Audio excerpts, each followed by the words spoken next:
Hi guys! Welcome sa isa na naman nating episode ng ating vlog.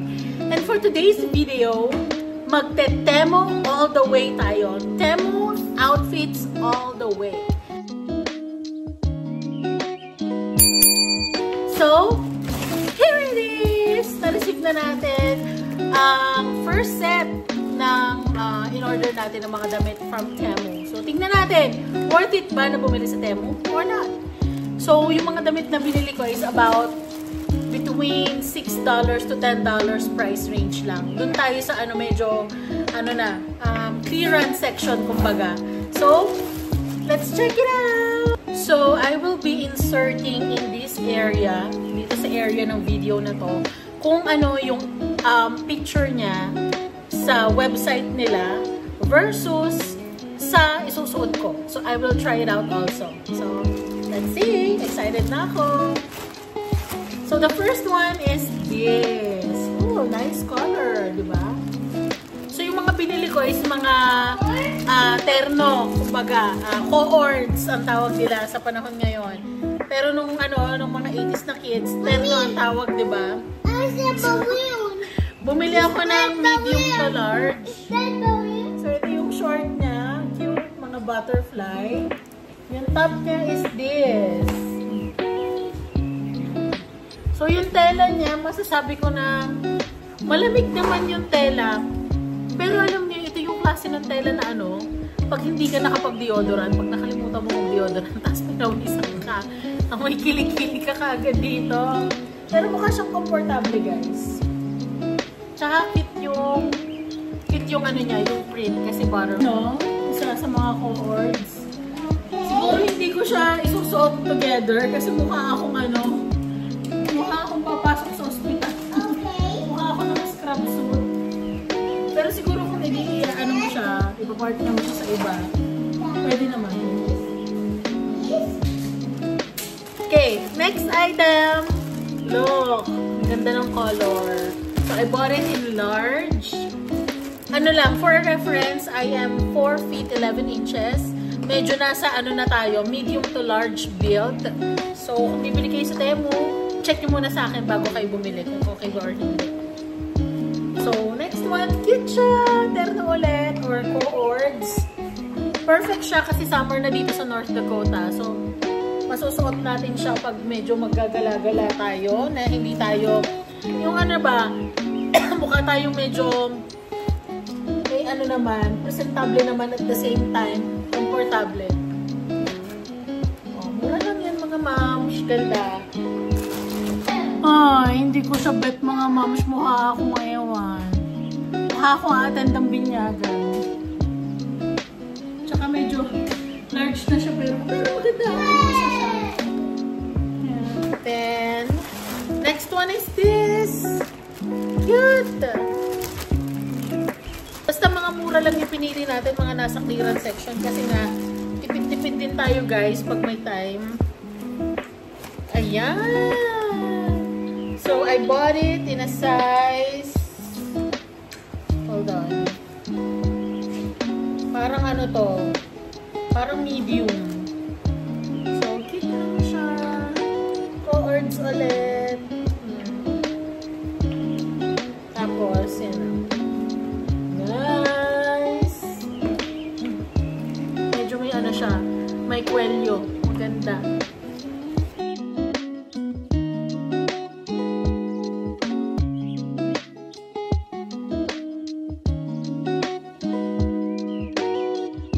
One. Medyo siya, military print.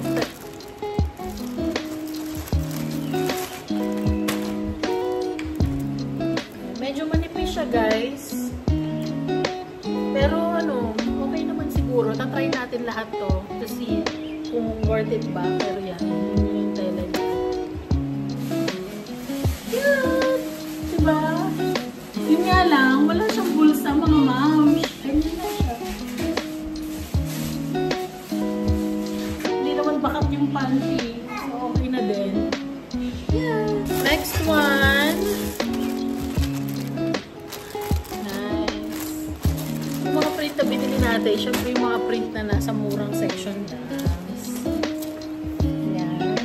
Parang nga siyang tay-tay eh, yung mga tela niya. Parang pang tay-tay tiyangge, di ba? Ala, ang liit naman ito. Maliit yung nabili ko, guys. Ayan, mga mamshi. Parang hindi kakasya sa lola mo, pero sige, itatry natin. Pwede naman siyang i-return if ever. Yung isa, guys. Parang puto. I-return ko to. Hindi kasya. Tapos, this one. It's a jumpsuit.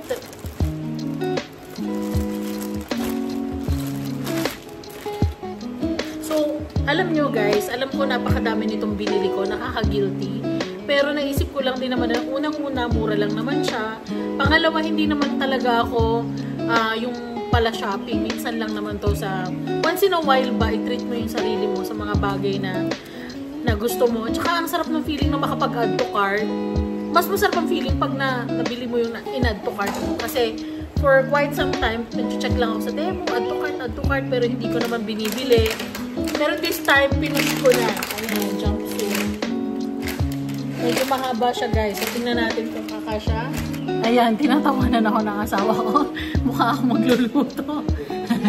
Pero tingnan. Okay naman siya dito.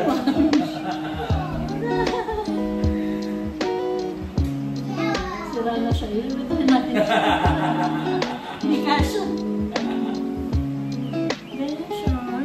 Parang iba yung na-imagine ko sa dumating. Mukha daw akong maga. Hindi nyo na kailangan ng apron dito. Ayan na yung apron. Bili din ako nitong bra extender. Kasi syempre lumalaki tayo. Kailangan natin ng pang-extend ng bra natin para hindi sayang yung mga bra natin. Hindi yung bibili ka ng bago, mas malaki. At least may extend niya yung life ng mga bras natin. I think this is the last one. Ayan. Co-ords din to guys. Mahilig ako ngayon sa co-ords eh. Yan. Komportable lang siya. Mas maganda yung nito, yung tela. Parang mas komportable siya. Tsaka mas more, parang may cotton feels compared dun sa iba na parang mga silk. Ayan. Tsaka malamig siya sa katawan. And I love the shorts. Medyo maliit nga lang, pero ipupush natin yan.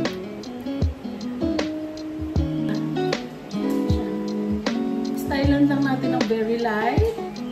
Pak! Pak! Pak! Pak! Diba? Mga mamshi. And then I got this one. Oh, cords na naman. Mas malaki to, so much better. And then, oh! Sleeveless! Kaya natin i-push. Okay, excited na ako isukat silang lahat. Ito na yung last. Ito yung damit na akala mo bagay sa'yo. Na-imagine mo na bagay sa'yo, pero kasi makikita yung mga bakas ng kahapon. Medyo siya. And then, I've got itong bag. Cute kasi yung pinaka-handle niya. Perfect to kasi mahilig kami na maglabas-labas. So at least malalagay ko na yung yung mga gatas ni Z, toys niya, yung mga ganap.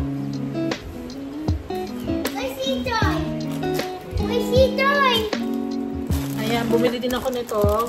So ito yung mga budget na planner.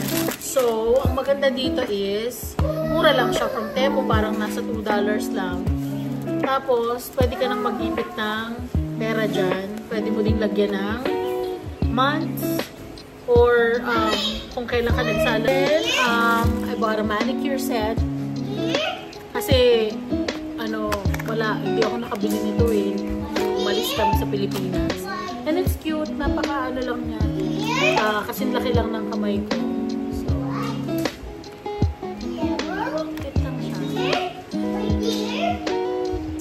And then, I've got panglinis ng CR. Panglinis ng CR. So, ang gagawin lang nito, i-attach. Then, pwede mo na scrub. Kasi dito sa US, bathtub ang ano nila eh. Yung sa CR. So, syempre kahit hindi ka naman mahilig magbabad sa bathtub, syempre madudumihan siya kasi nagsha-shower ka. So, ang hirap naman i-scrub manually. So, I thought of, why not bumili ng mahaba-habang pang-scrub. And this one. Yan, yung mga ano siyang attachment. And then, the last one is these earrings. Yan. Susukat din natin yan mamaya kung bagay. Ano lang to, parang 14K na earrings. Parang hindi nagtatarnish. Hindi siya yung totoong gold, pero at least hindi siya nagtatarnish. Parang kumbaga, tubog lang siya, guys. Ito yung na-open ko na last time na hindi ko na in-order ko rin sa Temu. Kabad siya ng mga in-open ko, pero nalabhan ko na siya. So, cute lang siya. Duster. I like the print. Maganda rin yung print niya sa likod. Last na in-order ko sa Temu is pang swimming rash guard. So, meron na siyang foam na kasama. May built-in foam siya. So, hindi ka mahihiyang baka may bumakat or something. And then, may kapartner siyang shorts. Ganyan siya. So, team busog tayo ngayon. So, kitang-kita yun siya natin.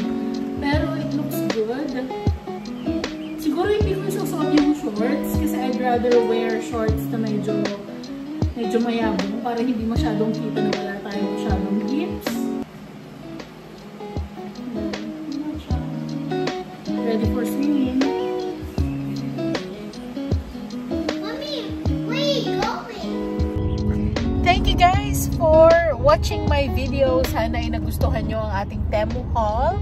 At sana ay makapag-haul pa tayo ng iba pang brands soon. Let me know in the comment section kung ano pang mga brands ang gusto nyong i-try ko. And we'll try to order it online at masubukan natin kung bagay ba sa atin yung mga damit nila. Sa panonood, God bless and paalam!